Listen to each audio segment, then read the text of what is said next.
ఇంకేమైనా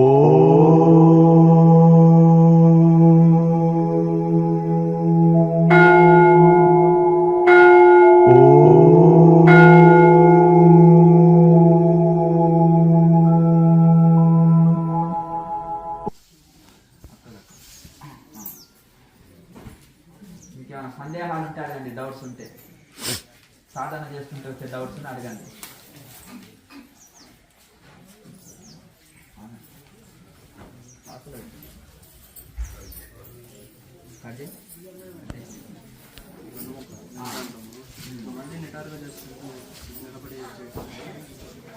అంతే, మళ్ళీ స్ట్రైట్ పెట్టుకోవాలంటే. ఇప్పుడు గతంలో ఏం చేస్తారంటే మీరు ధ్యానం చేసి అలా వాలిపోయి కూర్చోవడం ధ్యానం అభ్యాసం ఉంటుంది కొంతమందికి.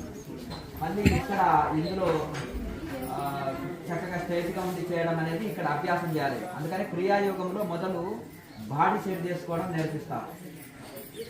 బాడీలో సిట్ రైట్ కూర్చోవడం, ఒక ఆసనంలో కూర్చోవడము, ఒక బాడీ ఫిట్లో ఉంచుకోవడము అనేది నేర్పిస్తారు. ప్రాణాయామం వలన మైండ్ కంట్రోల్ చేసుకోవడము నేర్పిస్తారు. అలాగే విచారణ వలన మనసులో ఆలోచనలు లేకుండా చేసుకోవడానికి నేర్పిస్తారు. ఆ మనసు స్థిరంగా నిలవడానికి ప్రాణాయామాన్ని చేయిస్తారు. అలాగే బాడీ ఒక ఆసనంలో కూర్చోవడం నేర్పడానికి ఒక ఆసన సిద్ధి కోసము కొన్ని ఆసనాలు నేర్పిస్తారు. ఇవన్నీ ఒక క్రమ పద్ధతిలో, మరి పతంజలి మహర్షి చెప్పిన అష్టాంగ యోగం ప్రకారం ఒక క్రమ పద్ధతిలో నేర్పిస్తారు. ఆ అష్టాంగ యోగంలో కూడా సింపుల్ గా మనకు ఈ క్రియాయోగాన్ని అందించారు. అష్టాంగ యోగంలో వెళ్ళే ఇంకా సింపుల్ గా, ఇంకా ఈజీ పద్ధతిలో మనకు అష్టాంగ యోగ ఫలితం మొత్తం మాట్లాడకండి. ఈ యొక్క అష్టాంగ యోగంలో మనకు సింపుల్ పద్ధతి ఇక్కడ లేడీస్ ఉంటారు, ఇక్కడ ఇటువైపు వాళ్ళు నిలబడి అంటారు. అయితే ఆ విధంగా మనకు అష్టాంగ యోగంలోకి వెళ్ళి కూడా మనకు సింపుల్ గా ఈ క్రియాయోగాన్ని అందించారు. అష్టాంగ యోగ ఫలితం మొత్తము ఈ క్రియాయోగం ద్వారా వస్తుంది. ఇప్పుడు ఏంటంటే ఒక్కొక్కరు ఒక్క పాటు పట్టుకునే ఏనుగు అంటున్నారు. చెవో, ముక్కో, కాలో, కండ్లో, అర్థమైంది కదా. ఇవన్నీ కలిపితేనే ఏను, కానీ అన్ని అవయవాలు కలిపితేనే ఏనుగు. ఒక్కొక్క పాటు పట్టుకుంటేనే చెవో, ముక్కో, ఏనుగు రాలేదు. అన్ని అవయవాలు కలిపితేనే ఏనుగు. అందుకనే ఇవన్నీ కలిపితేనే మనకు క్రియాయోగం. ఈ ఆధ్యాత్మికంలో మోక్షం పొందుట కోసం ఏదైతే ఉన్నదో, ఇవన్నీ ఏవైతే ఉన్నావో అవన్నీ కలిపితేనే క్రియాయోగం అంటారు. మీరు వినడం మీద దృష్టి పెట్టండి, ఇక అందరు ఫోన్లు పట్టుకోవడంలోనే దృష్టి పెట్టారు. అర్థమైంది కదా. ఆమెకి బాహ్య కుంభకం అప్పుడు దృష్టి ఎక్కడ ఎల్ల వేళలా కరడాయిల్నే కాన్సన్ట్రేషన్, కిందకి శ్వాస ఎక్కడ దించేటప్పుడు, తీసుకునేటప్పుడు, వదిలేటప్పుడు, జపం చేసేటప్పుడు ఎల్ల వేళలా కరడాయి కాన్సన్ట్రేషన్ ఉండాలి. నేను ఎప్పుడు ఒకటే చెప్తుంటాను. ఒక నాట్యకర్త పల్లెంలో నిలబడి నెత్తి మీద కలశం పెట్టుకొని, నెత్తి మీద ఆ కలశంలో జ్యోతి పెట్టుకొని భరతనాట్యంలో అనేకమైన భంగిమలతోటి నాట్యం చేస్తున్నప్పటికీ ఆమె దృష్టి ఎక్కడ ఉంటుంది? జ్యోతి పైన, దీపం పైన. ఎందుకంటే ఆ జ్యోతిని కింద పడకుండా బ్యాలెన్స్డ్ గా ఆమె ఎన్నో భంగిమలతోటి నాట్యం చేస్తుంది. ఆమె కాన్సన్ట్రేషన్ అంతా జ్యోతి కింద పడకుండా బ్యాలెన్స్ చేస్తుంది. అలాగే మీరు సమస్త కార్యాలు చేస్తూ ఉండండి. మీ యొక్క కూటస్థ దృష్టి కలిగి ఉండండి. కూటస్థం అంటే ఆజ్ఞా చక్రం. అక్కడ మీ మనో ప్రాణములు అక్కడ స్థిరంగా నిలుపుకొని సమస్త కార్యాలు చేయండి. లాయర్ మాసే అయితే చెప్తుంటాడు. ఈ యొక్క నాట్యకర్త ఎగ్జాంపుల్ కూడా లాయర్ మాసే చెప్పింది. కూటస్థ దృష్టి కలిగి ఉండి సమస్త కార్యాలు చేయండి అనేది కూడా చెప్పింది లాయర్ మాసే. జ్యోతి ముద్రలో కూడా జ్యోతిని ఊహించుకోమని. ఊహాగానాలకు ఏం తోలేదు. అక్కడ కాన్సన్ట్రేషన్ పెట్టుకోండి. ఏది కనిపిస్తే దాన్ని సాక్షిగా ఉండండి. ఇక్కడ ఊహాగానాలకు ఎక్కడ తావు లేదు. మనం సాక్షిగా గమనించండి. ఏ అనుభవం వచ్చినా సాక్షిగా గమనించండి. దాన్ని అదే పట్టుకొని కూర్చోకండి. మళ్ళీ అదే ఎక్స్పీరియన్స్ మళ్ళీ రావాలని ఇది చేయకండి. సాక్షిగా ఉండండి. ఆ ఎక్స్పీరియన్సెస్ వస్తుంటాయి, పోతుంటాయి. మీరు చక్కగా సాక్షి భావంతో ఉండండి. చక్కగా నిశ్చలంగా మనసులో ఆలోచన రహిత స్థితిలో ఉండడమే ఉత్తమ ధ్యానం. ఏ ఆలోచన రహిత స్థితిలో లేకుండా ఉండడమే ఉత్తమ ధ్యానం. అనుభవాలు వస్తే రాని, వద్దనుకోవద్దు, రావాలనుకోవద్దు. సేమ్ ఇదే రేపు రావాలనుకోవద్దు. సాక్షిగా ఉండండి. కానీ ఎల్లవేళలా ఏ క్రియ చేస్తున్నా, మీరు ఏ క్రియ చేస్తున్నా మీ దృష్టి మాత్రం కూటస్థంలోనే ఉండాలి. ఆజ్ఞా చక్రంలోనే స్థిరంగా నిలుపుకోవాలి మీ దృష్టి మాత్రం. స్వామీజీ స్నానం చేసుకోవాలండి క్రియ చేసేటప్పుడు. పొద్దున సాంజి తీసుకోవాలి అవసరం లేదు. రుచి శుచి అంటే శుచి శుభ్రత తప్పకుండా పాటించాలి, సోమరితనము కూడదు. కానీ తెల్లవారుజామున మనం లేచి ఉంటాము. చాలా మటుకు మనం ఇవన్నీ చేసే వరకు టైం వేస్ట్ అవుతుంది అనుకున్నారు అనుకోండి, కాలకృత్యాలు తప్పకుండా చేయాలి. ఎందుకంటే మలమూత్రాన్ని అందులోనే బంధించి సాధన చేయకూడదు. ఒకసారి వాష్రూమ్కి వెళ్ళి ముఖం కడుక్కొని వచ్చి సాధన చేయాలి. కొంతమంది మలబద్ధక సమస్య ఉన్న వాళ్ళకి వాళ్ళ ఒంటరి పొట్ట క్లీన్ కాదు ఉదయం, అప్పుడు ఏం చేయాలంటే ఏదన్నా మూత్రం వస్తే పోయిరాను, కానీ ఇంకా మనకు మోషన్స్ ఫ్రీ కాలే పర్వాలేదు, చక్కగా మీరు సాధన చేస్తుంటే మహాముద్ర 3 సెట్లు వేసే వరకే చాలా మటుకు ఆటోమేటిక్గా ఒకసారి వెళ్ళమని చెప్తుంది. అప్పుడు బలవంతంగా టైం వేస్ట్ అవుతుందని కూర్చోవద్దు. మళ్ళీ ఒకసారి వాష్రూమ్కి వెళ్ళేసి వచ్చి కూర్చుంటే ఇంకెంతసేపు అయినా కూర్చోవచ్చు. కనుక కాలి పొట్టతో ఇది ప్రాణాయామ సహిత మెడిటేషన్ కనుక కాలి పొట్టతో చేస్తే చాలా బాగా ప్రాణాయామ సాగుతుంది, సాధన కూడా బాగా సాగుతుంది. అట్లా భోజనం చేసినప్పుడు కానీ అలాగే కాలకృత్యాలు తీర్చుకోక ముందు కానీ సాధన అంత చక్కగా సాగదు. ఎంటీ స్టమక్ ఉంటే అద్భుతమైన సాధన సాగుతుంది. ఈ సుష్మానాడి గురించి అది ఒక రోజులో అర్థమయ్యేది కాదు, సాధన చేస్తుంటే చేస్తుంటే అవగాహన వచ్చేది. ఎంత చెప్పినా తిరిగి చెప్పేదే కదా. అంతేనా? ఈడా పింగళ అంటే మన మేరుదండంలో 3 నాడులు ఉంటాయి. ఆ సుష్మ నాడుగుంటా శ్వాసక్రియ చేస్తున్నట్టు భావన చేయాలి. కొన్ని రోజులకు మనం తీసుకునే ప్రాణశక్తి ఇలా కిందికి తీసుకుంటాం ఎవరైనా. మరి మీరు పైకి తీసుకోమంటున్నారు ఏంటిది అని అనుకోవచ్చు. అర్థమైంది కదా? ఇప్పుడు ఇలా తీసుకున్నప్పుడు కిందికి వెళ్తుంది కదా, కొన్ని రోజులకి ఆ రివర్స్ లో మళ్ళీ సుష్మ నాడిలోకి పైకి వెళ్తుంది. అదే సుష్మన యాక్టివేట్ అవ్వడం కానీ సుష్మనలో ప్రాణశక్తి నడిపేయడం అంటే అదే. అందుకనే ముక్కులోని గాలి ముక్తికి తోవాయి అంటారు. ముక్కులో గాలి ఎట్లా ముక్తికి తోవ అవుతుంది? మనం తీసుకుంటున్నాం, వదులుతున్నాం. ఆ సుష్మన నాడిలోకి ప్రవేశించినప్పుడు అది మోక్ష ద్వారము. సుష్మన నాడి మోక్ష ద్వారం. అదే జ్ఞాన నాడి, అదే జ్ఞానాన్ని ప్రసాదించేది. అదే సరస్వతి నాడి, అదే మనకు బ్రహ్మజ్ఞానాన్ని ప్రసాదించేది సుష్మన నాడి. కనుక మనము సాధ్యమైనంత వరకు ఎంత కండిషన్స్ ఒక క్రమ పద్ధతిలో నేర్పించడం జరుగుతుంటుంది. అప్పుడే అందుకనే ఇంత బెనిఫిట్స్ పొందుతున్నారు.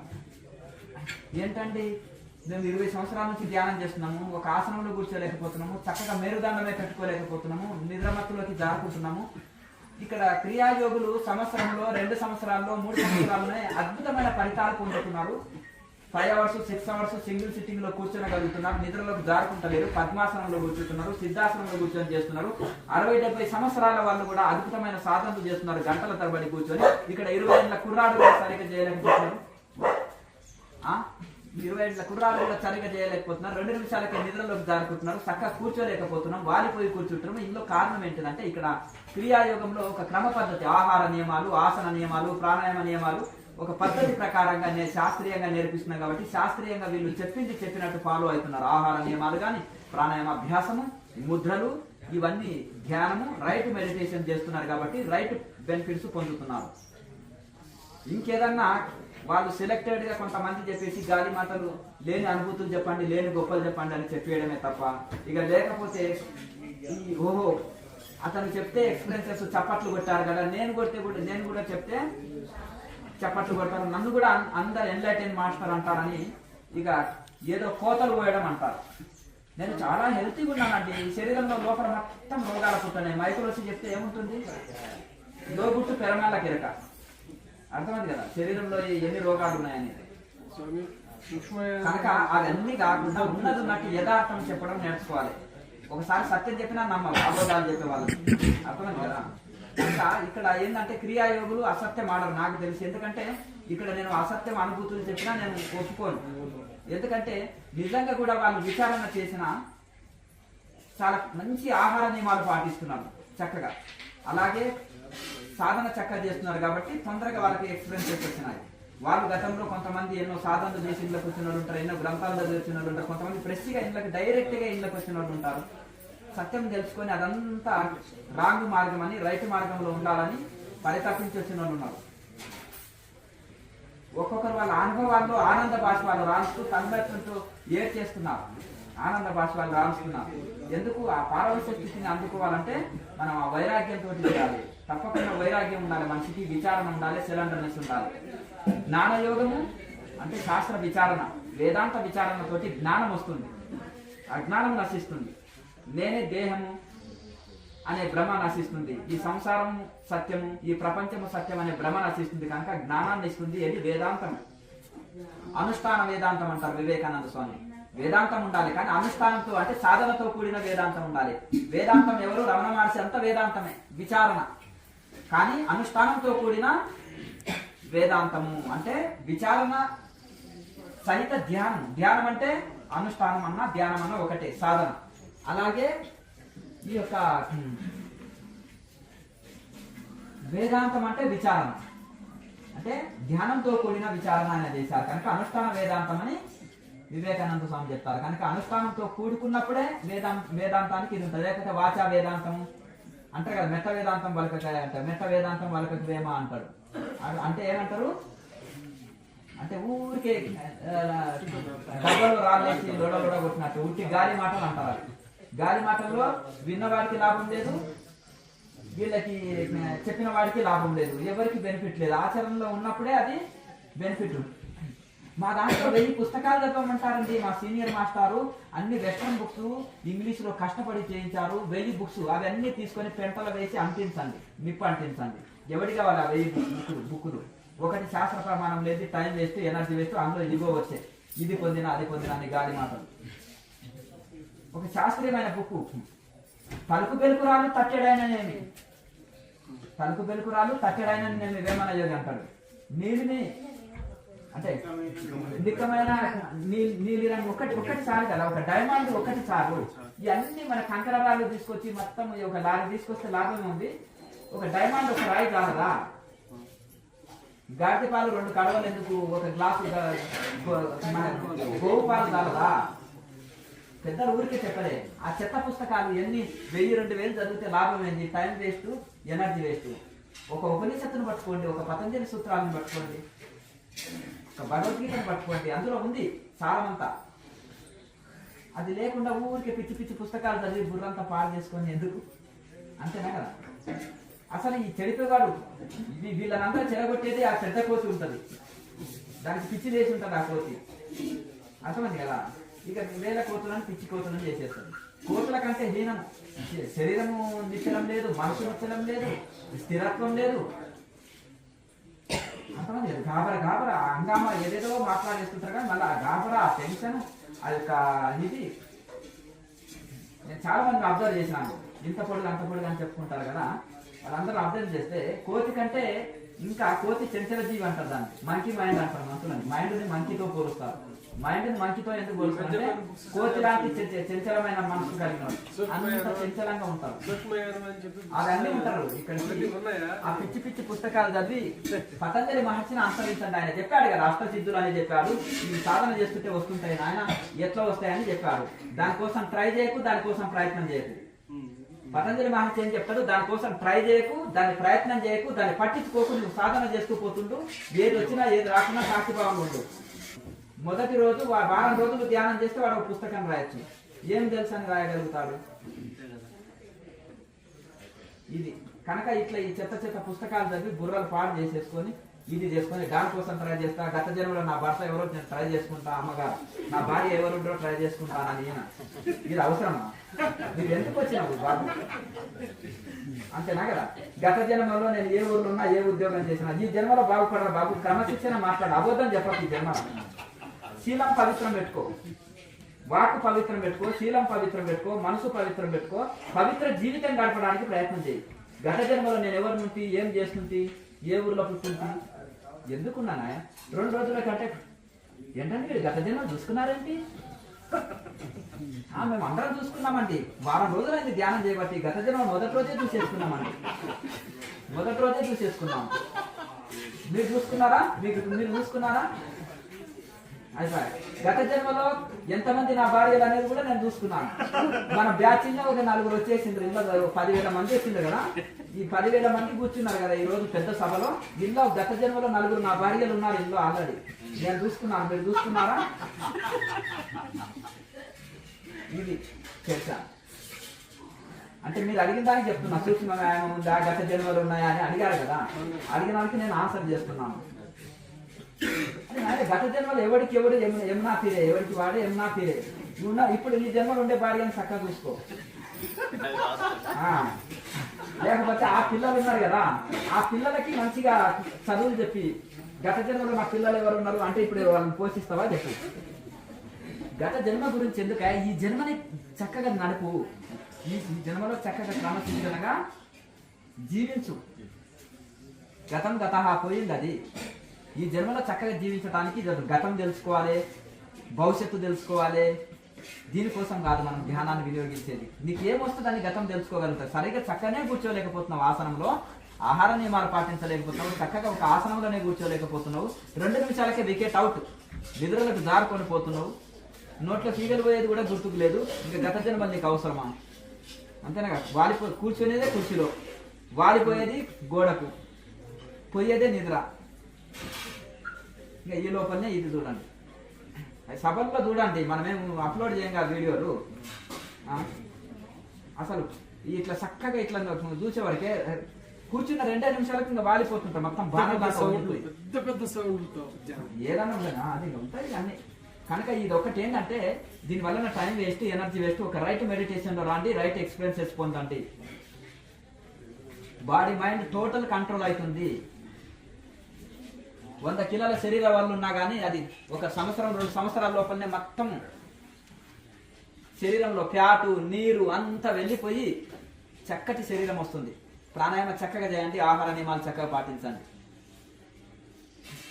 శరీరము తెలియక కొన్ని జబ్బులున్నా సాధన చక్కగా చేస్తుంటే ఆ జబ్బులన్నీ పోతాయి. ఆహార నియమాలు అంటే ఎలా ఉండాలి? సగం భోజనమే తినండి పొట్టకి, అర్థమైంది కదా. మంచి విటమిన్స్ ఆహారం తీసుకోండి, శాకాహారమే తీసుకోండి. తేలికగా జీర్ణం అయ్యేది, లోపల పోయి 3 రోజులు పొట్టలో ఉండి లోడ పెట్టేది అది ఆ భోజనము రజోగుణ భోజనము. అర్థమైంది కదండి. ఆ రజోగుణ భోజనాన్ని వదిలేసేయండి. తేలిక గట్టిగా ఆవలిస్తే అలసిపోవాలి, గట్టిగా ఆవలిస్తే అరిగిపోవాలి. అంటే ఎంత తేలిక ఆహారము యోగి అనేది అంత తేలిక లైట్ ఫుడ్ తీసుకోవాలి, తేలిక ఆహారం తీసుకోవాలి. ఇక విపరీతమైన వేపుళ్ళు, విపరీతమైన మసాలాలు వేసి, విపరీతమైన ఇది చేసేసి ఇంకా ఏ హోటల్లో బాగుంటుంది, ఎక్కడ ఆర్డర్ ఇస్తామండి? అర్థమైందా? జొమాటోలో ఆర్డర్ ఇచ్చి తెప్పించుకొని తినేతోటి పొట్టలు పాడవుతున్నాయి. అర్థమైంది కదా. ఇక చూస్తారనమాట రోడ్డు మీద ఏ బండి బాగుంటుంది అంటే ఎవడ అంత చెత్త వేసి వండుతాడు బాగా, అంతేనా కదా. అందులో రకరకాల టేస్ట్ రావడానికి వాడు ఏదో చెత్త కుళ్ళిపోయినవన్నీ వేస్తుంటాడు, అంతేనా. కలర్స్ బాగా చల్లుతాడు, అంతేనా కదా. ఫుడ్ కలర్స్, అంతేనా కదా. ఫుడ్ కలర్స్ మళ్ళీ ఫుడ్ గుమగుమ వాసన రానుంటే అంతేనా కదా. అది ఏదో మసాలా చల్లుతాడు, ఆ మసాలా కూడా వాడు ఏదో చల్లుతాడు, పురుగు పట్టిన మసాలా ఉంటది కదా, తక్కువ ఉన్నది తీసుకొచ్చి చల్లుతాడు. తాత్కాలికంగా ఆ వాసనలు ఇవి వచ్చేటివి ఆరోగ్యాన్ని, ఇది మనకు ఆరోగ్యాన్ని ఇచ్చే ఫుడ్ కాదు. మరి అంత మంచి భోజనాలు తింటే ఆరోగ్యాలు ఎందుకు దెబ్బతింటున్నాయి? ఇంట్లో మంచిగా వండుకొని తినండి, ఎంత ఆరోగ్యంగా ఉంటారు. ఇంట్లోనే తినాలి, బయటి భోజనాలు తినకూడదు. అర్థమైంది కదా. ఆ డాల్టాలతో వండకూడదు భోజనము. కనుక చక్కటి ఆహార నియమాల్ని మితాహారం తీసుకోవాలి. కూరగాయలు ఆకుకూరలు బాగా తీసుకోవాలి, అందులో అల్లం బాగా వేసుకోవాలి, జీలకర్ర బాగా వేసుకోవాలి. శరీరంలో వాతం ఎక్కువ ఉంటే వాము ఎక్కువ వేసుకోవాలి, శరీరంలో వేడి ఎక్కువ ఉంటే జీలకర్ర ఎక్కువ వేసుకోవాలి, అల్లము బాగా వేసుకోవాలి. తేలికైన ఆహారం తీసుకోవాలి. కూరగాయలని ఎక్కువ తీసుకోండి, సప్పగా చేసుకొని కూర ఎక్కువ తీసుకోండి. డైజెషన్ సిస్టమ్ బాగా పనిచేస్తుంది. అన్నం రొట్టె తక్కువ తీసుకోండి, అప్పుడు త్వరగా డైజెషన్ అవుతుంది. దానివల్ల యోగ సాధనకు శరీరం సహకరిస్తుంది.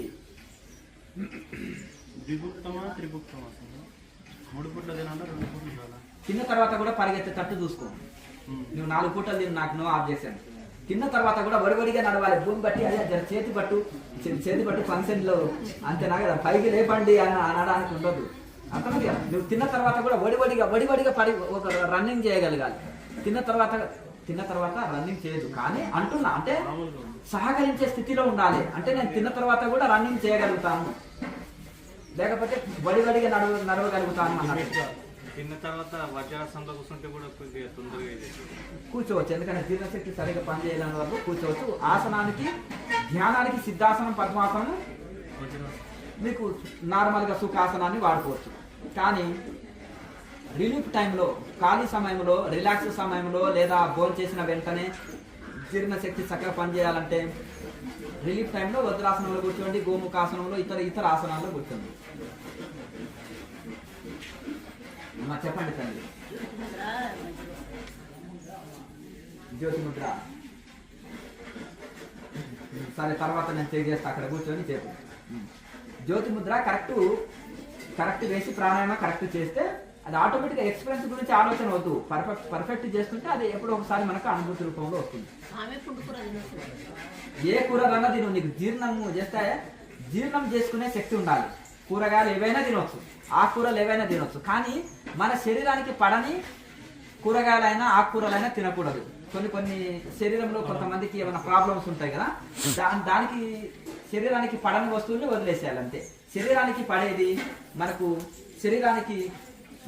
అంటే శరీరానికి వంట పడుతుంది, మనకి ఇష్టమై ఉంటుంది అది, ప్లస్ మనకు శరీరానికి తిన్న తర్వాత కూడా శరీరానికి పడుతుంది అనుకో, అది తీసుకోవచ్చు, ఇబ్బంది.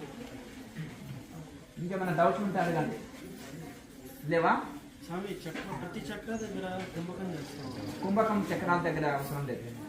ఆ ప్రాణంలో ఒక చక్ర స్మరణలో ఓం ఓం అంటే ఒక్కొక్క చక్రాన్ని మనము మననం చేసుకుంటూ తీసుకెళ్తాం శ్వాసను అంతే. అది కూడా 3 సెట్సే, ఇంకా మిగతాప్పుడు చక్రాల జోలికి వెళ్ళనక్కర్లేదు, కేవలం కూటస్థంలో. Important third I. ఇప్పుడు భగవద్గీతలో చెప్పింది అదే, అర్థమైంది కదా. మీరు ఏ ఉపనిషత్తులో చెప్పినా భ్రూమధ్య దృష్టి అనేది ఉత్తమ ధ్యానము. భ్రూమధ్య దృష్టి పెట్టుకొని చేసేది ఉత్తమ ధ్యానము. ఒక్కొక్కరు చక్ర ధ్యానం అని ఈడ దృష్టి పెట్టుకో, ఆడ దృష్టి పెట్టుకో, ఇక్కడ ధ్యానం చేయి, అక్కడ ధ్యానం చేయి అంటే ఇవన్నీ వేస్ట్. థర్డ్ ఐ ధ్యానం అనేది ఉత్తమ ధ్యానం. భ్రూవరం మధ్య భగవద్గీతలు ఎందుకు చెప్పిండు? తల మీద పెట్టుకో, మీద పెట్టుకో అని ఎందుకు చెప్పలేదు? సుష్మనాడు గమనించు, శ్వాసను గమనించు, ఇవన్నీ అశాస్త్రీయ పద్ధతులు. అర్థమంది. కృష్ణుడి కంటే గొప్పవారు ఎవరైనా చెప్తే విందాం, అంతేనా కదా. పతంజలి ఋషి కంటే గొప్పవాళ్ళు ఎవరైనా చెప్తాం, వివేకానంద కంటే ఎవరైనా గొప్పవాళ్ళు చెప్తే విందాం, శంకరాచార్య కంటే గొప్పవాళ్ళు ఎవరైనా చెప్తే విందాము, అంతేనా కదా. లోగుట్టు పెరమాల దగ్గర ఒక్కొక్కరు వారి ఆరోగ్య సమస్యల కోసం ఎన్ని టాబ్లెట్లు తింటాడు ఏ మాస్టర్ అనేది మాకు తెలుసు. స్కానింగ్ చేస్తా ఒకసారి నేను, అర్థమైంది కదా. శరీర స్థితిని, మానసిక స్థితిని బట్టి తెలుసుకుంటాం అన్నమాట. లోగుట్టు పెరమాల కెరక, అర్థమైంది కదా. వీళ్ళు ఒక క్రేజీ కోసం వచ్చిన వాళ్ళు, పేరు ప్రతిష్ట కోసము సంస్థలు స్థాపించిన వాళ్ళు, డబ్బు కోసము సంస్థలు స్థాపించిన వాళ్ళు, భోగాల కోసము నియమాలు ఎత్తివేసిన వాళ్ళు. నియమాలు ఎందుకు ఎత్తివేశారు? ఇక్కడ మన సంస్థలో ఏ నియమాలు లేవండి. ఎందుకు లేవు? నియమాలు పెడితే భోగాలు అనుభవించడానికి అవకాశం లేదు. ఆ నియమాలు ఎత్తేస్తే ఏం చక్క అందరు కదా ఎనిమల్ లైఫ్ గడపవచ్చు. అందుకని నియమాలు ఎందుకు లేవాయి అంటే ఇప్పుడు భోగాలకు అడ్డంకు అవి, అంతేనా కదా. మళ్ళీ ఎందుకంటే ఇప్పుడు మనము ఆటోమేటిక్గా సంఖ్య పెరిగింది అనుకో, ఎక్కడ చూసినా మన వాళ్ళే ఉంటారు కదా, ఇంకా అయిపోయి దానికి ఒక బలం ఏర్పడుతుందని ఇది. కనుక ఈ విధంగా వచ్చిందే మన సేవ చేతమా, దోపిడి కోసమే వచ్చింది. మళ్ళీ ఇంకొకటి అలాగే అట్లా పేరు ప్రతిష్టల కోసము, డబ్బు సంపాదన కోసము మళ్ళీ ఇది సంస్థలు నెలకొల్పడం. మళ్ళీ ఇంకొకటి వాళ్ళు ఈ భోగాలకు అడ్డు అయితే అని నియమాలు ఎత్తివేయడం, ఏ నియమాలు పెట్టకపోవడం అట్లా. నెక్స్ట్ ఇంకేమైనా సందేహాలు ఉంటే అడగండి. సరే, సంతోషం. ఇక అందరూ భోజనాలు చేసుకొని వెళ్ళే వాళ్ళు ఉంటే వెళ్ళండి. ఇక అందరికి టిఫిన్ రెడీ ఉంది, చేయండి.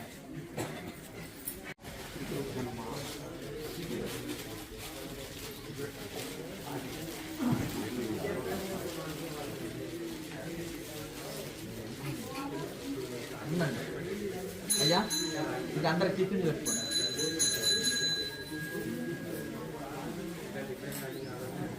ఇంకెవరన్నా తీసుకోని వాళ్ళు ఉంటే తీసుకోండి. అందరికి అందిందా?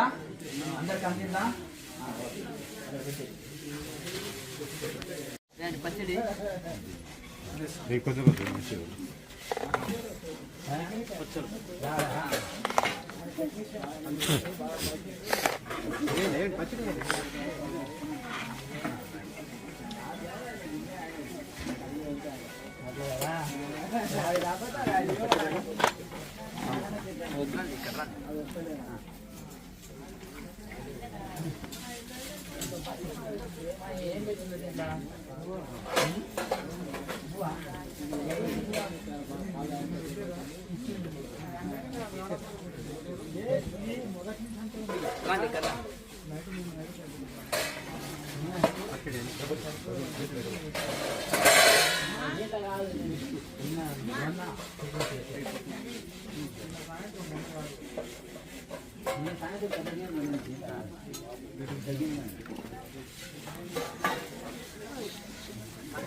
అమ్మ పచ్చడి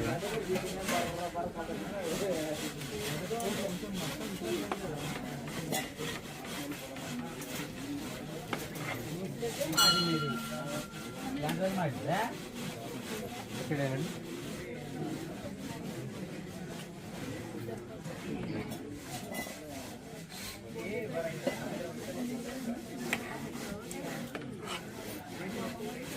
కింద అడుగు వచ్చేది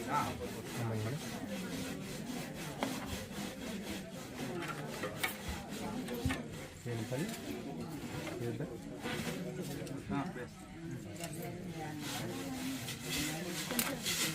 ఇది కర్రీ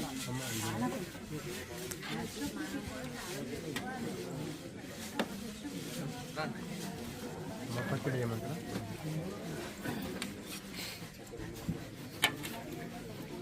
పచ్చడి ఏనండి.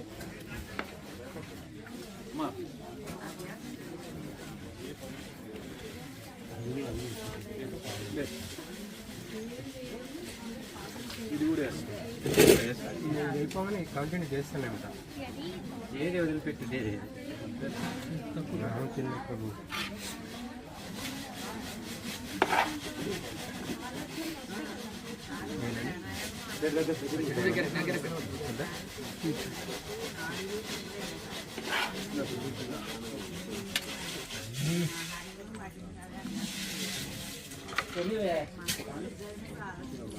దగ్గరికి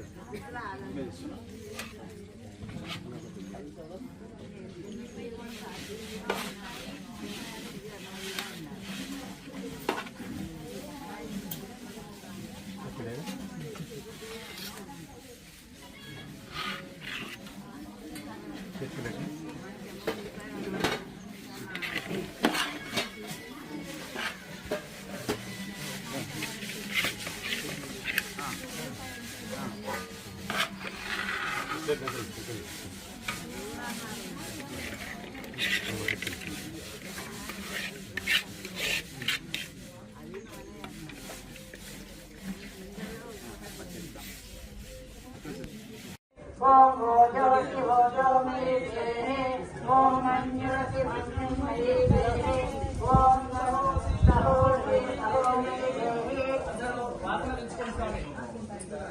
చేతులకు రాపిడి చేసుకొని వాసన తెచ్చుకోవాలి. అగ్నికి పెట్టుకొని వాసన తెచ్చుకోవాలి. అగ్ని నుంచి వాసన తెచ్చుకోండి.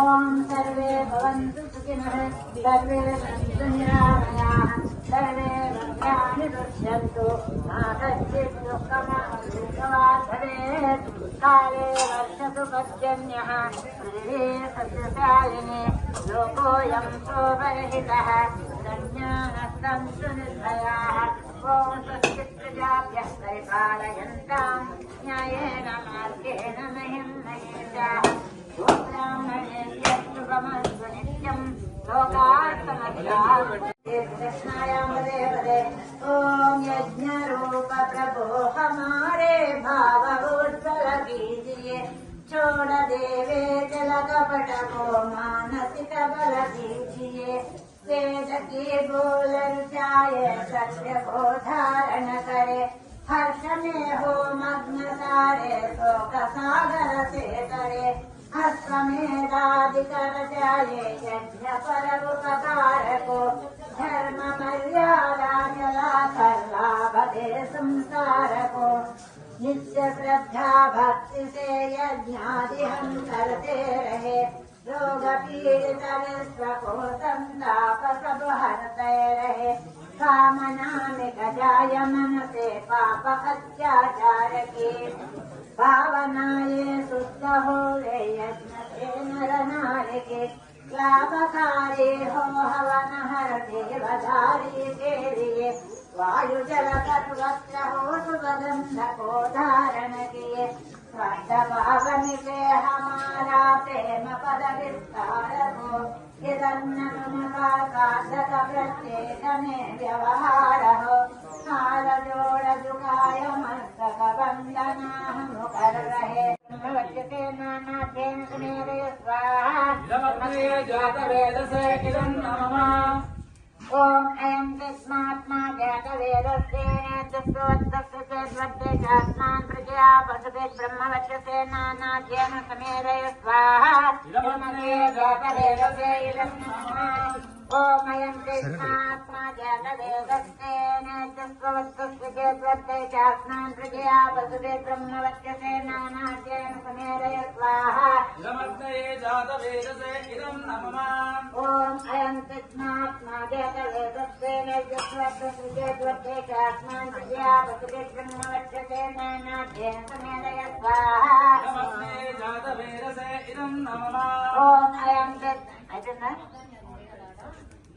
అయితే ఇప్పుడు ఒకరు లేవండి మీ దగ్గర ఇంకో గ్లాస్ లో నీళ్ళు ఉన్నాయి కదా ఒకరు లేచి యజ్ఞం చుట్టుముట్టు సంప్రోక్షణ చేశారు చుట్టుముట్టు తిప్పేసేయండి ओम अदिते जातवेदसौ शिवो भवतमद्यनः स्वाहा इदं जातवेदोभ्याम् इदं नमः प्रातःकाल हवनम् ओम सूर्यो ज्योतिर्ज्योतिः स्वाहा ओम सूर्यो वच्चो ज्योतिर्वच्चो स्वाहा ओम ज्योतिः सूर्यो ज्योतिः स्वाहा ओम तजोदेवेन सवित्रा चतुर्दशेन्द्रवत्या दुकानः सूर्यो रेतु स्वाहा सायंकाल ओम अग्निज्योतिर्ज्योतिर्न स्वाहा ओम अग्निर्वच्चो ज्योतिर्वच्चो स्वाहा ओम अग्निर्ज्योतिर्ज्योतिर्न स्वाहा ओम सजोदेवेन सवित्रा सजोरात्रेन्द्र